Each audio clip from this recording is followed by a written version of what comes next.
But Iran is planning its next move, and that could be the closure of the Strait of Hormuz, a very critical global transit choke point in response to the overnight US airstrikes on Iranian nuclear sites, is what the Iranian state media has gone on to say. What kind of impact will this have? Because this is the route that's taken in order to supply a fifth of the global oil and gas supply. So this is a very crucial, a very important choke point. What does this really mean as far as Indian oil prices are concerned? Let's listen in to the Petroleum Minister.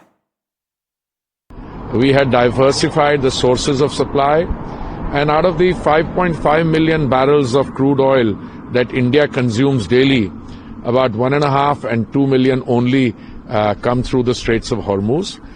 We import roughly 4 million barrels through other routes, and our companies, the oil marketing companies, have enough stocks.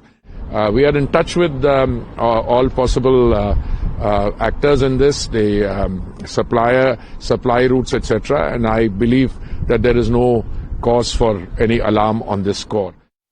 For our viewers to understand, the Strait of Hormuz is a transit route for global oil supply, and if that is shut, it will of course have an impact on oil supplies and therefore concerns mounting on global oil rates. But as far as India is concerned, we heard the Petroleum Minister Hardeep Singh Puri very clearly state that out of the 5.5 million barrels per day of India's oil requirement, only about 1.5 to 2 million barrels come from the Strait of Hormuz. Of course, India is looking at diversified ways to import oil, and the minister very clearly stating that oil marketing companies have enough supplies for 3 weeks and some even more. So as far as India is concerned, there is no need to panic or have a sense of alarm. India remains resilient, remember. But as far as the global picture is concerned, a lot is in wait and watch mode. And as the minister said, we are going to monitor how the situation evolves.